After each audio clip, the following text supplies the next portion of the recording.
Okay, I'm very happy to welcome on Meghan Ottolini. I'm very excited to talk to you today, Megan. Like we were saying before we recorded this, we have not crossed paths in real life before, and most of the interviews I've done are with people that I've, interacted with here and there. But I have followed you for a long time, probably a few years now, and big fan of your stuff. You've really gotten a voice in Boston sports media, so very excited to talk to you today. Thanks for doing Oh, this. well, thank you. That's so nice to hear, and I'm excited to meet you. Hopefully, we'll meet in person soon. Yeah, absolutely. So we could just start from the beginning with your background. Like, how did you realize I want to be in sports media? Like, this is how I want to start my career. I feel like we all have those little like origin stories. Like, you know what? Like, I'm gonna go for it in sports media. It's not a very common like thing. I feel like to pursue. It's a very ambitious goal. So, how did you realize this is what I want to do? Yeah, I'd like to say that it was something that I knew that I wanted to do from being a little kid, but I was all over the place. And I think Yeah. it was like so many people who are in this industry. I loved sports growing up. I loved the NBA. I loved football. And luckily, I'm from the Washington, D.C. area. So I grew up reading the Washington Post sports section, and there were incredible writers in there. And I always thought, if I could have a job just writing, I wasn't even thinking about working for a newspaper or being in media. But from a young age, I was Right. like, if I could just do something with writing, with books, with sports, that would be amazing if I could write some of these books about athletes that you see on the shelves back when we used to go to Barnes and Nobles all the time and everything. Right. Um, so it was something that I just kind of was always doing. I was always a writer as a kid growing up, huge reader, and then I was always in sports. And I guess it just was the path that I kept finding myself going down. There were a couple times Yeah. when I tried to go and try something else. A lot of people told me, go and try to do something that's a little bit more stable or predictable or have Oh a yeah. We've all heard that. Yeah. have a plan B, have a plan C.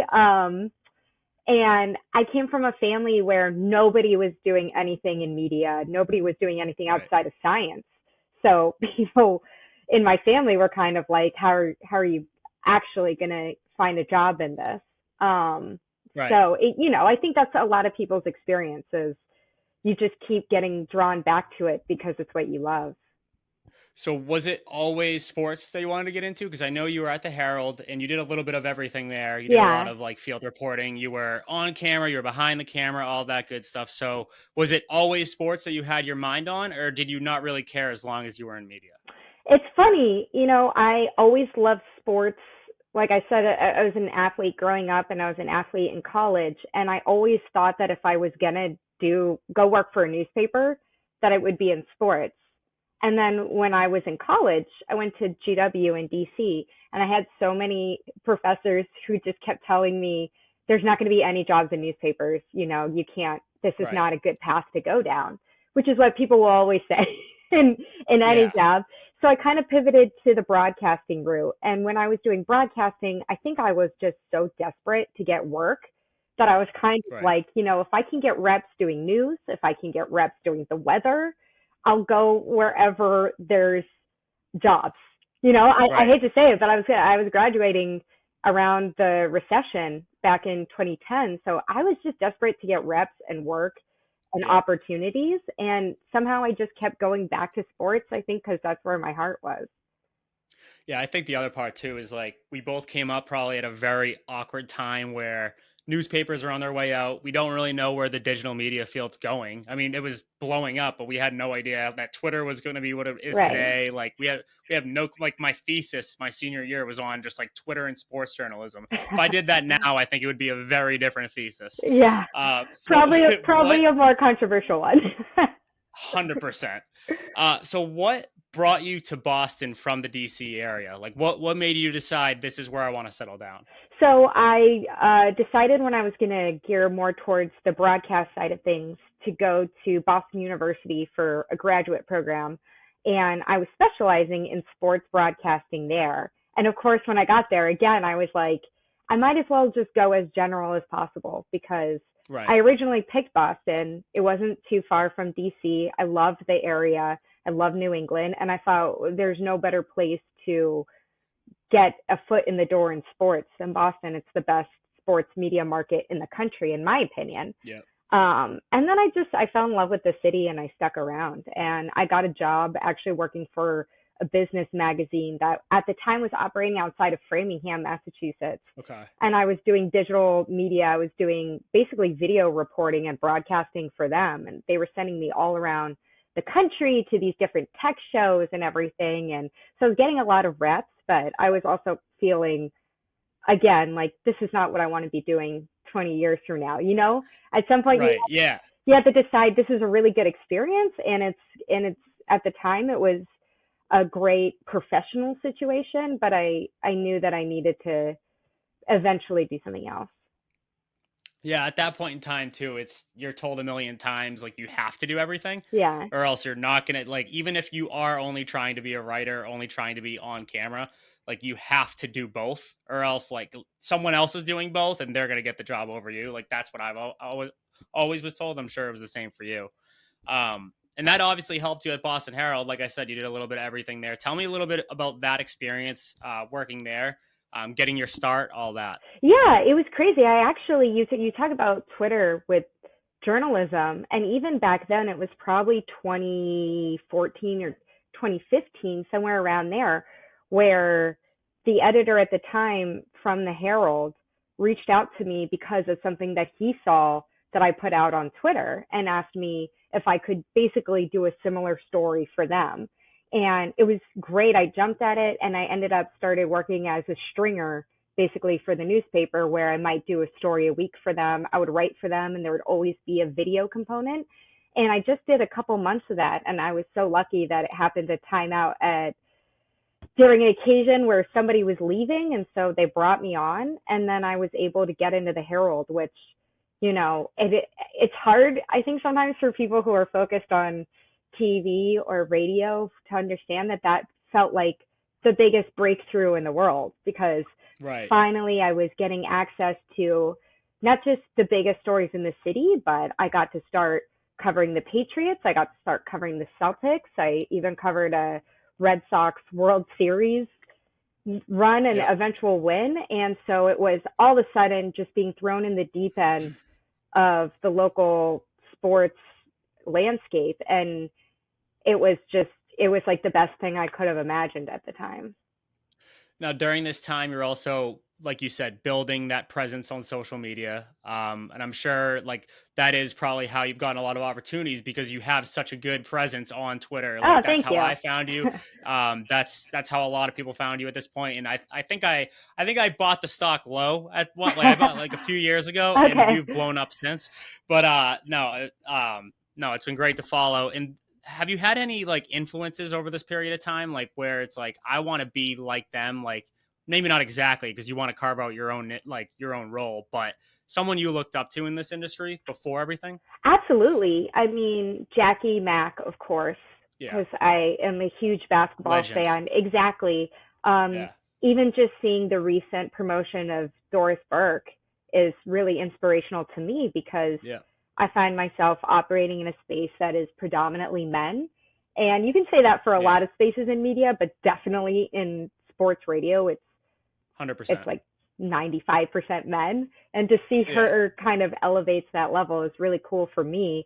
But it's not just women. I feel like it's always a really tough balance because as you get deeper into this line of work, I find there's people who you go, oh my God, they're so good.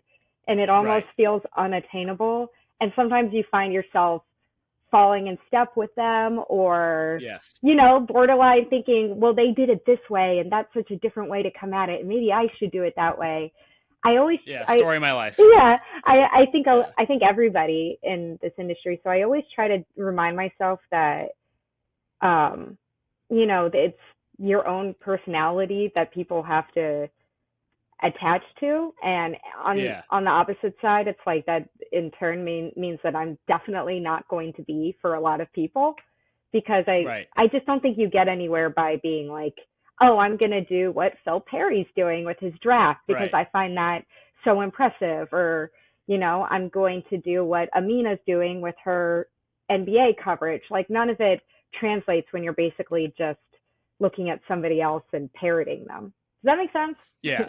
No, 100%. It's so important to be authentic. And it's also the biggest challenge, too, I think, in this industry is because, again, you're on social media all day and you Right. see, like, oh, this person's getting a lot of likes. This person's getting a lot of retweets for these types of takes, Right. their approach and all this stuff. And it makes you want to do the same thing. But it's a tough road to go down if you go down that road, because then one day you'll be stuck trying to find yourself. And Yeah. yeah, it's not good. I But mean, for me, like the most influential person recently has definitely been Tommy, has been Curran, because yes. um, he's just been a great mentor to me in terms of reminding me to stay grounded and keep Yep. your voice. And there's so many hot takes that are flying in every direction and what we do, and so Right. it's a good reminder of, okay, what do you believe in, and what's the best way to convey that, because that's really all that it comes down to with any of these opinions or insights or Yeah. anything. Absolutely. I'm so glad you brought Tommy up because he's one of my favorites too. I work with him every day, and he's just the best. He's one of the best writers. He's one of the best people in this industry. You worked with him on Quick Slants for a while. That had to have been an amazing experience. How was that for you? Also, like that transition to TV. I know you were on camera before that, but Right. was that different for you? Like being on, like actually in a studio and all of that? Absolutely. It was very intimidating to me, even though being Yeah. on camera for years in a digital way, it's very different than Right. being in linear, being in television, and particularly being in live TV. And, it takes a while, I found, to just even be there and be present and not have the butterflies going crazy in your stomach and feeling Yeah. like, am I doing this right? Am I doing this right? It takes such a long time, in my experience, to get to the point where you can just focus on what's happening in the moment, and then even going beyond that, which is like, okay, what's coming up next? How am I going to jump on this next point? What direction am I going in?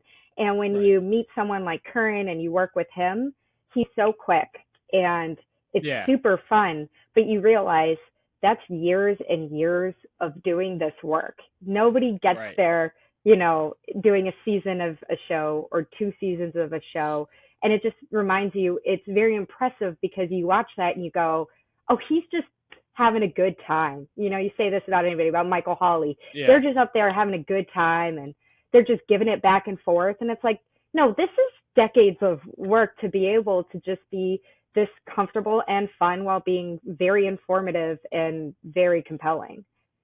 Right. They were having the same conversations as us one day, like how do I carve out my own, you know what I mean? Like how do I do this on my own and not try to be like everyone else? How do I not be nervous as hell before I go on screen? Right. Like it's the same thing.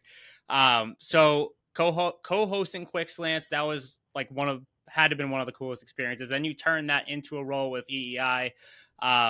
I had this question for you, and it is, I hate asking it as like that guy, like, oh, what's it like being a woman in sports, or like woman in like it's just a basic question. I don't know if you know who Jessica Kleinschmidt is. She's a very popular she's a very popular baseball reporter, Yeah. very good like Twitter presence and everything like that. I talked to her and I kind of asked that question, and I just felt it was just so cringeworthy coming from me. Like, so tell me about being a woman in sports. But so I have this quote from you. You told Mass Live once you got the job at WEI. I'm going to read it quick because I thought it was a really good quote, and I want to get your take now, like fast forward to today. So the quote was, there's enough pressure going into being on an afternoon drive program and making a career switch from working at a newspaper to a radio station. All of that is way more front of mind for me than whether I'm going to be one of the only women doing this. I don't want to downplay it because it's a huge opportunity and I'm grateful and excited to do that. But it's the practicalities of relaunching this show with Lou Merloni and Christian Fourier that's taking up space in my mind. You mentioned two legendary women when I asked you about influences. And so it's something that's on your mind, but I love that quote because it's like, I have a job to do. And like, yes, women in sports that's such an important thing to me.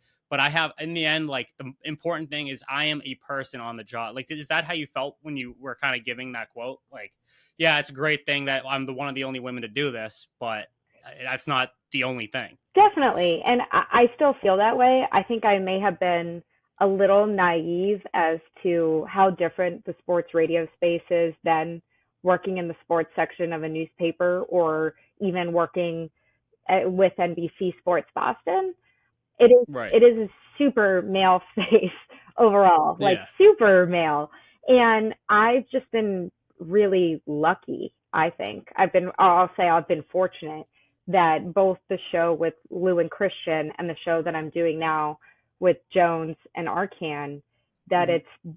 I've just been with really good people.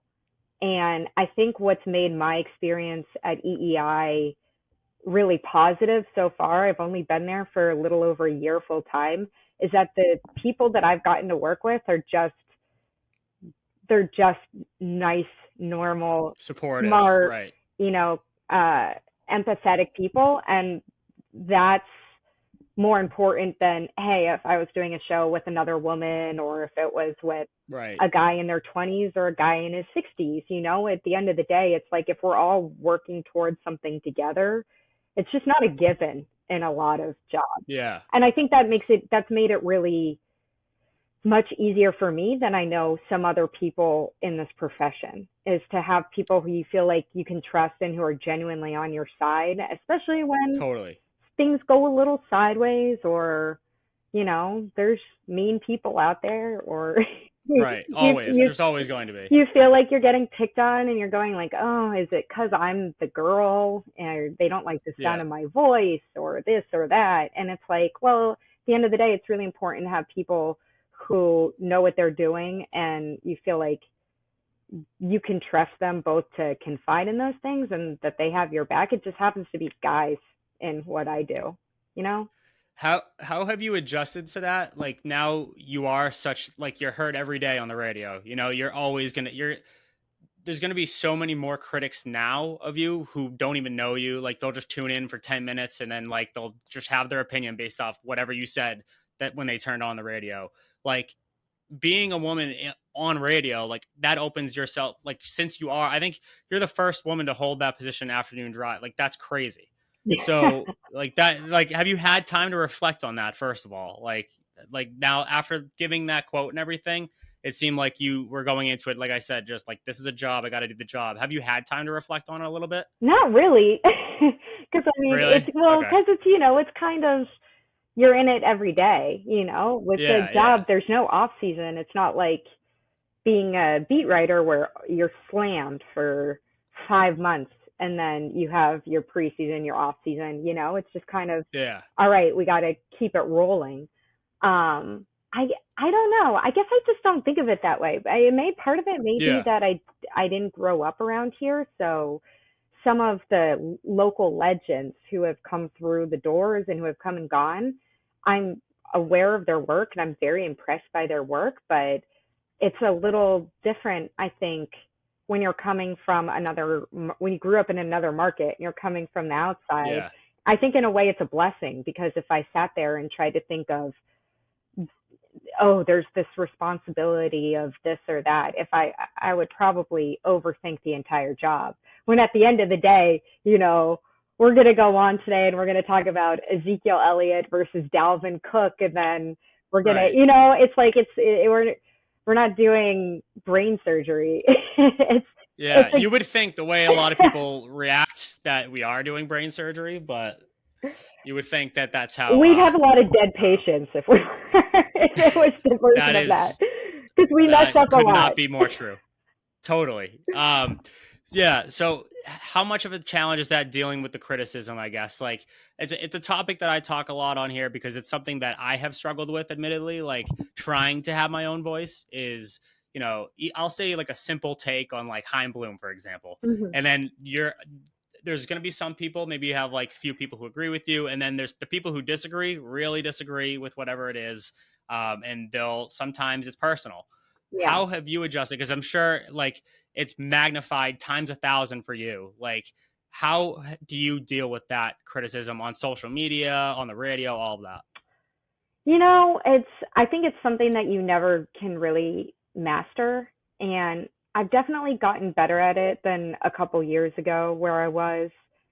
It's, I think I just come to expect it. You put an opinion out there, it's an opinion. It's not Yeah. a it's not fact, it's not a report, it's what you think, and people are allowed to disagree with you, and I certainly welcome the disagreement.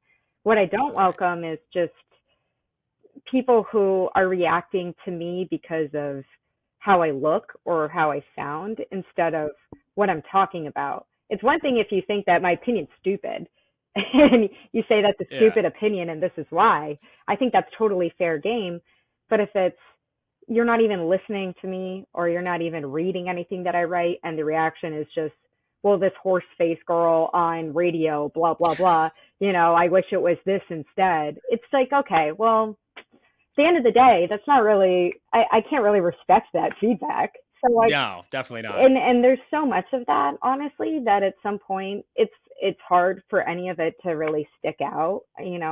Right. I've gotten so much negative feedback that it's kind of so much of it is so broad that it's like, well, there's not really anything I can take away from this. I'm not going to change the way that I talk, and I can't Right. really change the way that I look at this point. So if I'm not for you, then I'm not for you. And it's certainly something that ebbs and flows. And when you get a lot of really negative feedback over something all at once, I'm not going to pretend like that's something where I just go, you know, close the tab on my phone and go, okay, let's go to dinner. It's something Right. I think you can be 60 and see those things and it'll still affect you after working in the industry for 40 years. But Right. it's just, it's when it's feedback like that, it's just not constructive. So it just starts to feel like a waste of time. And then you start to go, how gross am I that I'm sitting here, reflecting I on know. this? Yeah. Like it truly at the end of the day, it doesn't matter. So then you start to go, this is just getting incredibly self-absorbed. Yeah, and there's usually, usually you ignore, or at least I do anyway, like the positive comments, like, "Oh, thank you, that's very nice," and then that Right. one mean comment, it's like, oh, it eats you all day, and that's just the product of social media for you. Like that, it makes it so easy for people to just pile on. That's the problem I think with it all. Like when one person like responds to you in a mean way, like that gives another person the green light to like, oh, I'm gonna pile on too, and then it just adds on and adds on. That's the challenge that I have with it anyway. But going to more positive things, you, as you said, you have new co-hosts now that are very supportive. Adam Jones, Christian Arcand, good guys in this industry, from what I know. How did you build the chemistry? Because there was a little shuffle around at EI. Like you get the show, you're with Lou, you're with Christian, then all of a sudden it gets shuffled around a little bit. How do you build that new chemistry with new co-hosts? It takes a while, I think we're still working towards it. I think you kind of have to go through a calendar year to find it, unless it's Yeah, somebody that you have worked with previously or that you know personally, which we didn't. The Arcan and Jones had a show at nights together on 98.5 for years, and so when our new show came together, Arcan had worked with Lou and Christian and I for a couple months, and then when there was the shuffle and we started this, I was very aware that they had a previous history, but it really was launching a new show. And I think maybe we all kind of, I don't know, we didn't realize how much of an undertaking that would be because yeah, it's such a big time slot and there's so many expectations there. And Jones and Arcan, obviously, to some extent, were coming from another station. So they were less known. And I had only been on the air for like 8 months full time or something at that point. yeah. That's So tough. it was That's a lot of challenging. movement at once, but I think we're really finding it. I believed in the show from the very beginning and that I think our dynamic makes sense. It's just, it takes reps, with anybody, even Yeah, just to get down the timing of how your conversation is going to flow, where you can jump in, where you can push back, where you just let somebody else go on their thoughts. All of that stuff right. it just takes time. And I think we've gotten through a lot of that. And now it feels like, okay, now we can really fine tune the more fun stuff, which is, Yeah, is there a bit here? Is this a callback that we can keep resurfacing, something we can lean into? Are we having fun with the callers? Are we getting regular callers who are having fun with us? All of that stuff, which yeah, is what you want to pay attention to because that's what the audience pays attention to. But you really have to get the fundamentals first of how do I talk to this person live for 4 hours. Yeah. What's the prep going into a show like that? Like someone like Adam Jones, he's someone I feel like I could predict his takes before he even like gives them. Maybe it's just because I've followed him for a little bit while, but Yeah. like when you guys are like going into a show, like what's that prep like? Are you in some sort of like group chat where you're like, hey, here's my take on this, like, and then you argue off air and then you get into it on air, or like what's that like? Yeah, you know what? It's a 24-hour thing. Unless somebody's on Yeah. vacation, in which we really don't bug them. Um, Although usually if it's something big, like I was on vacation when Jaylen Brown signed his new contract and Bergeron retired on the same day. So of course I was on the beach texting the guys, being like, "I'll call in. You want me to call in? Yeah. This is crazy." But it's a 24/7 thing because the Yep. games are at night. Our show's at 2. We basically wake up, start sending each other ideas, other clippings from the paper, sound bites we've seen, things that our morning show is doing, guests that they have on, and we're going back and forth. Not giving it all away because you want to have spontaneity on air. So it's Right. kind of like, I like this. I can't believe they said this. And you just drop it in there. We usually have some idea of what the show's going to be by this time of day. And then for me personally, like my process, because I'm still so new at this, I probably do a little too much in terms of prep and hopefully Yeah. get to a point where I'm not saying that is like, oh, my one problem is I work too hard. Like, No, I no, totally get it. it's I'm the same way with everything. It's just I overanalyze it and right. then go into it and I'm like, oh, okay, I probably over prepped a little bit, but it's all I, right. I'd rather be over prepped than under right. prepped. I hate the feeling of getting caught flat-footed on something. So, Yeah. it's a job that ebbs and flows in the hours leading up to it. We're basically there at 1, have what we think the show is unless something crazy has broken, which happens. And then we go and do the show 2 to 6. And then there's kind of a quiet time, I think, where we're all doing our own thing. But once there's a game, if it's a Red Sox game, if it's, a Celtics game, Bruins game, it's basically that evening starting up again into the next day.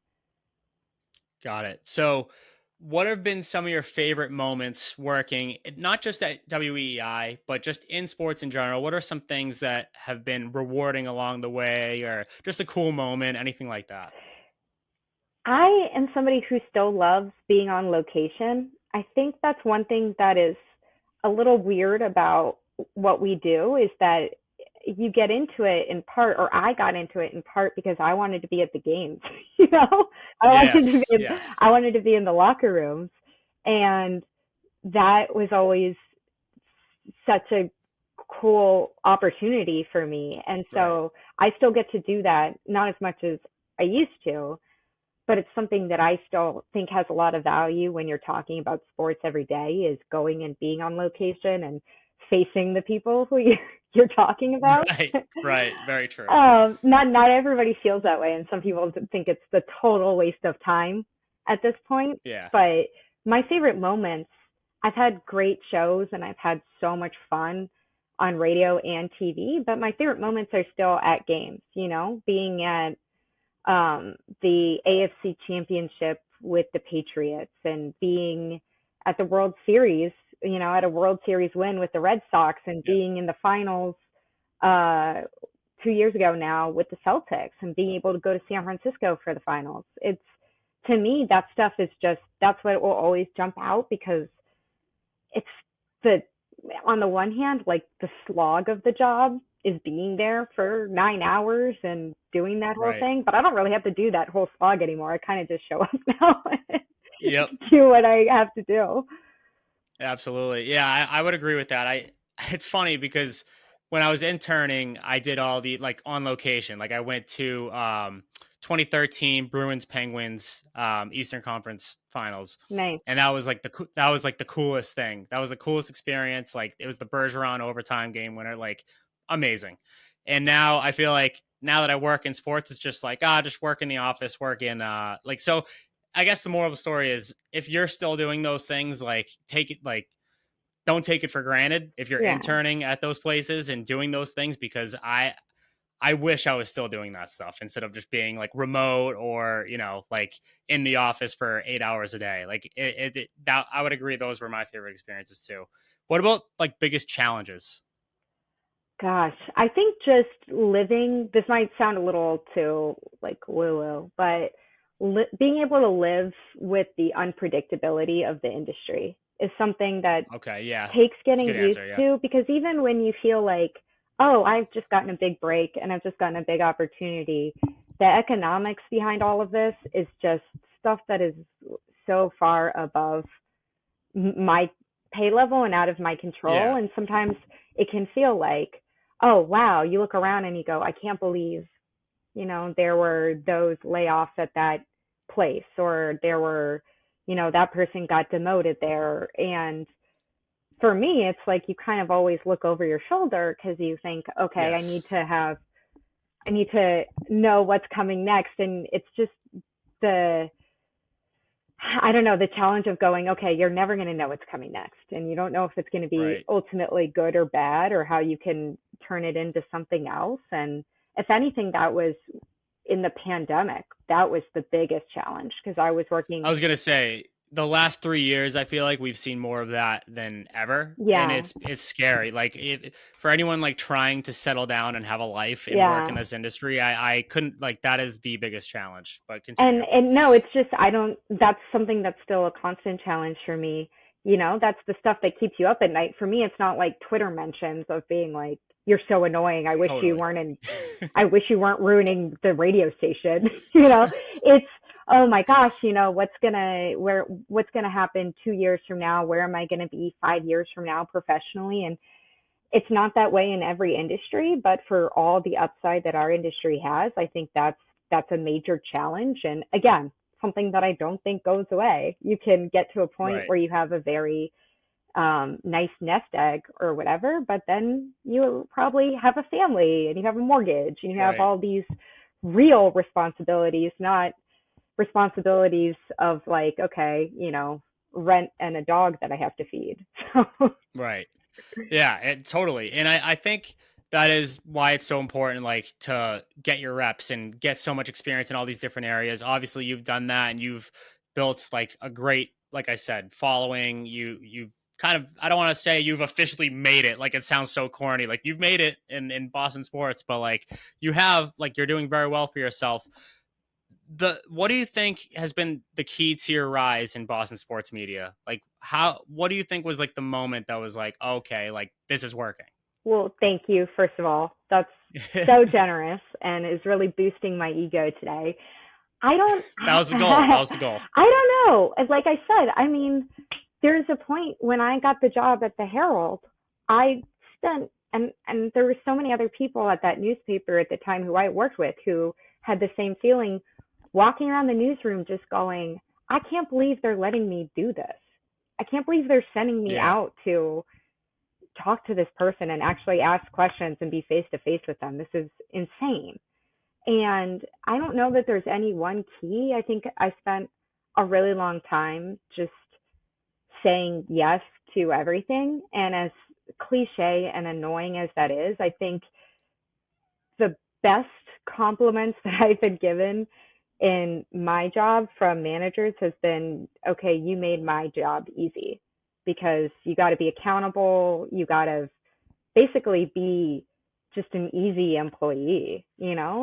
Right. And then in turn you think, okay, well, maybe I'm being too easy. You don't want to be taken advantage of in any way professionally or anything. But if I had to say, the opportunities that I got were just because I was always there.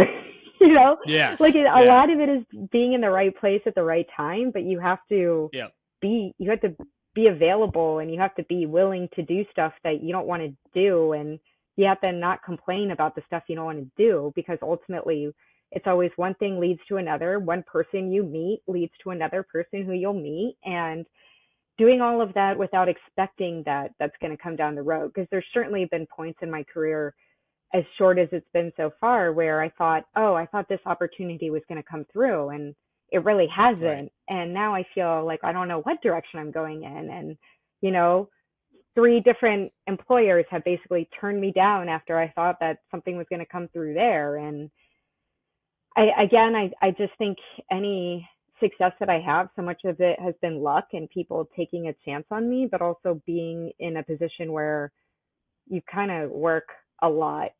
And so then you're available Yeah. a lot, if that makes sense. No, it makes total sense. So I want to get to future aspirations because you said, I know it's like one of the scariest things to think about, like, Yeah. oh, 5 years from now, what do you want to be? Like, I would not be able to answer that question on the spot. So do your best with it. But like future aspirations, goals, like things you see yourself doing in a few years, like what do you see? Big picture things, I love to keep working in this market, and I'd love to be in a position where I can do radio, do TV, and still write. I have aspirations of, I would love to publish a book. Like everybody else in Okay. the media, I have, 50 different ideas that if I ever could buckle down on my ADHD and put together a plan, maybe I could execute one of them. That's definitely a goal that I have in the next 10 to 15 years. It's just so weird in our industry now because I feel like you can't sit there and go, well, I want to be a sports center anchor or I want to Right. be a columnist at the Globe. These jobs, a lot of these jobs now where you're doing three different jobs at once and Totally. you don't know where they're going to be in 10 years. Hopefully all Right. those jobs will still remain, but I think I just keep a much more flexible outlook of it might not be exactly what I thought, what I dreamed of 10 years ago, but if I still get to work in this market and cover these teams and make a living out of it and do something that I've always had a dream of, like writing a book, then I think I'll feel successful. So you mentioned you have some book ideas. What are Yeah. you got to give some of those I'm ideas not giving now? them What? away. I Oh man. Yeah, Okay, I try to get it yeah. out of you. Okay. Okay. So Fair a enough. lot of it is, I mean, when I was growing up, a lot of what I wanted to do was be a novelist. I know a lot of Yeah. people in media feel that way because you get into it a lot through writing often, and you start writing because you love reading and you want to Yep. emulate the writers that you read. So I'd love to write a novel, and I'd also just love to write a little nonfiction because I think as you get older, you realize how fascinating that is, and spent so many years having to just write 14 inches for something in the Herald and going, there is so much here. I've only just Yeah. scratched the surface and I want to go back, you know? Yep. So like something like I like to do, for example, is like I'd love to write like a screenplay or something like that. It's like, Yeah. do I have the time to do that? No, probably not. But that's like one of those things I've always like liked and enjoyed doing like as a kid, but whatever. So like stuff like that, like who is Megan Ottolini off the internet, off the air? Like what do you enjoy doing on a daily basis that you maybe wish you had more time to when you're not doing sports stuff? A lot of it is sports, to be honest. Really? Like I Okay. said, I mean, a lot of it is watching sports and talking sports. That's just my life. But other than Yeah. that, I don't know. I'm just kind of boring. Like I hang out with my I'm dog a with lot. I'm with you there. Yeah. Family and friends. I have great ones around me. A support system is so important. I spend a lot of time going up to Maine where my family has a place and then still have family down in Maryland where I grew up. So it's I am definitely somebody who's lacking for hobbies, which Yeah, I'm still trying to figure that part of my life out. I So always feel self-conscious about because I'm like, well, I read yeah. a lot. I There's a game every night, so you end up watching a lot of games. But other than that, Yep. it's a lot of time with my dog. I'm not gonna lie, Hey, love my nothing wrong with dog. that. Nothing wrong with that. What kind of dog is it? A Siberian Husky. Awesome. Oh, Yeah, that's like one of my favorite dogs in yeah. the world. She's So I'm jealous. she's super active, so she gets me out a lot, which is good. But That's awesome. yeah, Did you play any sports growing up, or do you still do anything yeah. like that? So growing up, I played basketball and I played lacrosse in field hockey, and then I played lacrosse in college when I was at GW. And for Gotcha. for several years after college, I was still coaching around here. I coached some youth lacrosse, and then which is crazy, like the club travel lacrosse. And then I coached at Wellesley College for a year, and that was such a great experience. It was so rewarding, so fun. But I just haven't had the time to do that anymore. And it's not really a game that you have a lot of pickup leagues around here, which is a bummer because I know. it's really fun. And if I could find like a 30 and over league, I would probably join it, but I don't want to be going against 22-year-olds or 20-year-olds who are prepping for their like, D1 program. I'm like, I don't need to Yeah. go against that at this point in my life. Yeah, same thing with me in baseball. I don't need that realization that I'm washed up anymore. I'll just Yeah. hit the local batting cage every now and then and feel good about myself. That's where I'm at.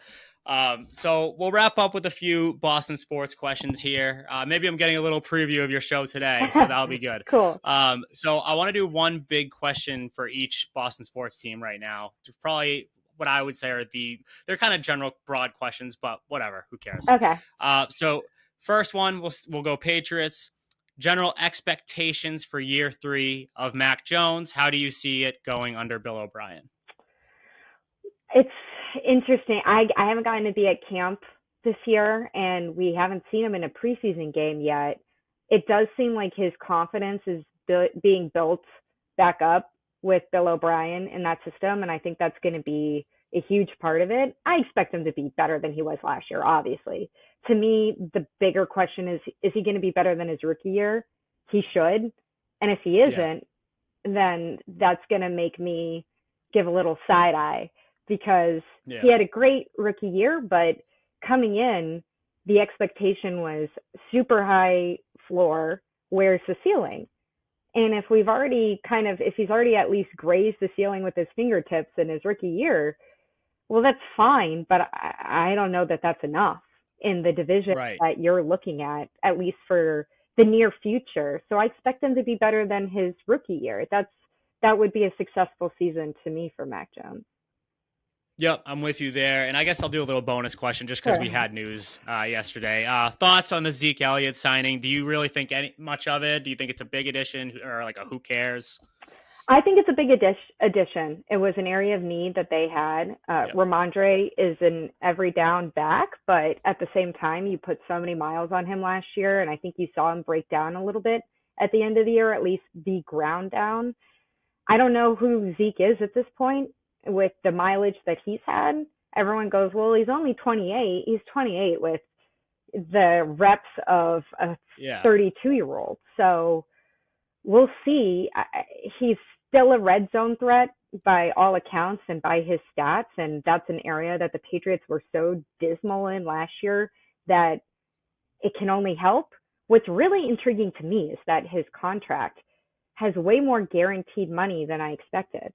I thought when they said upwards to $6 million. Is it $3 million, $4 million? It's $4 million, including his signing bonus. And I thought, that's now, of course, that was dimmed by Dalvin Cook signing with $7 million guaranteed just an hour later. But I still went, oh, that's more than I expected them to give him in guaranteed cash. And to me, that makes me go, they must be at least somewhat confident that he's going to make a real impact on this team to give him that guaranteed money for 1 year. Right. All right, we'll go to C's now. Sure. So how will the Celtics look with Kristaps Porzingis and without Marcus Smart? We'll see. I think that they're going to be better than they were last year, but that's going to be more about the cohesion of the locker room and Joe Mazzulla finding his voice and his identity as a coach with that team in his second year and not being thrown into it with just a week before, preseason really starts. I think Porzingis is a great pickup. Losing Smart just changes the dynamic of that locker room so much. And it really is going to be a test for Jalen and Jason to put their money where their mouth is, because if they're going to be the leaders of this team off the court, there's no more excuses. If you think Smart was a loudmouth, then you got what you wish for. I personally don't, but I was sad to see him go. But if anything, it's kind of a make or break time for them now. Yep. Absolutely. And then next, we got my bread and butter, the Red Sox. Mhm. Will the Red Sox sneak into the postseason? And then, so a two-part question, I guess. Yeah. Will they sneak into the postseason? Yes or no? And then if they don't, how should they proceed in the offseason? Should Heim Bloom get fired? All that. I don't think they're going to sneak into the postseason. It kind of feels that way, and then you look at it and you go, it was a 5-5 split at home, in this Yeah. homestand they went through. They're seeing the Nats, and then they go through, sure, as you've seen on the schedule, the gauntlet. Even if Yep.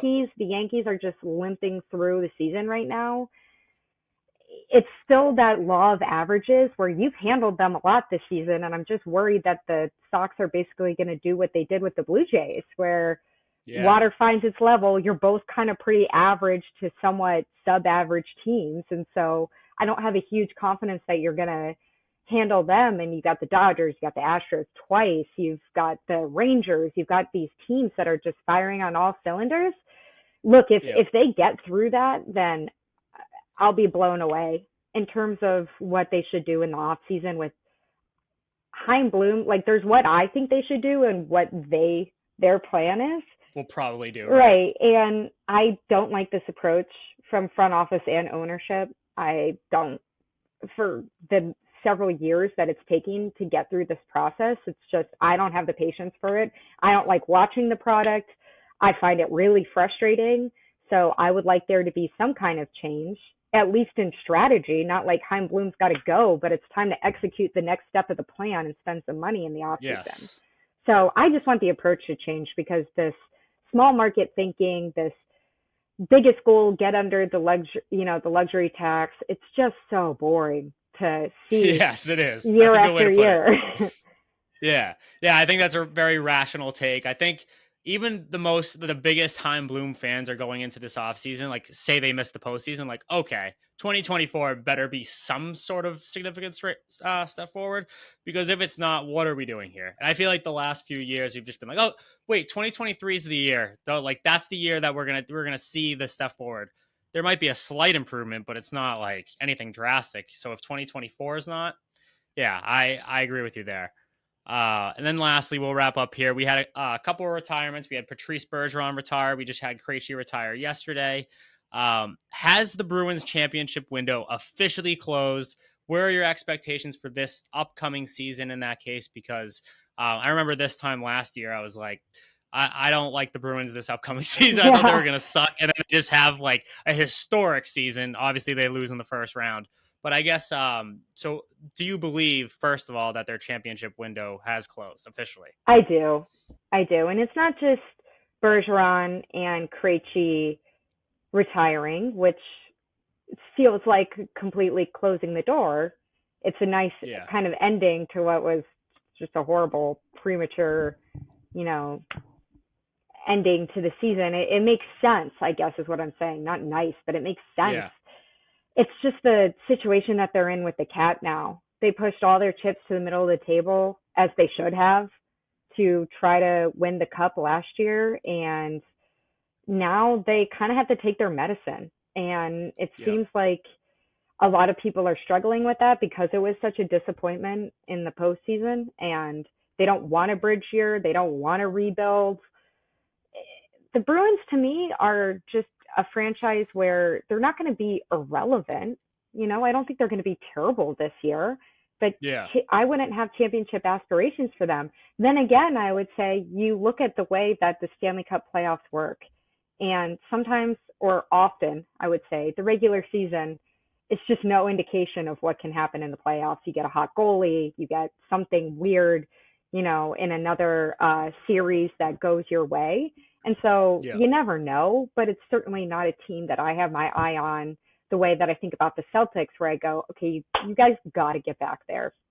At Right. what point are you questioning the direction of this? It's like, no, this is kind of where they're stuck at now because of how you went about last year.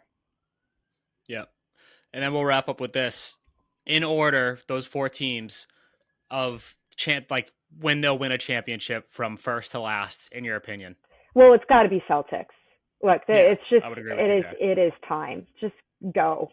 I'm Yeah. so sick of the different excuses. So I would say Celtics for sure.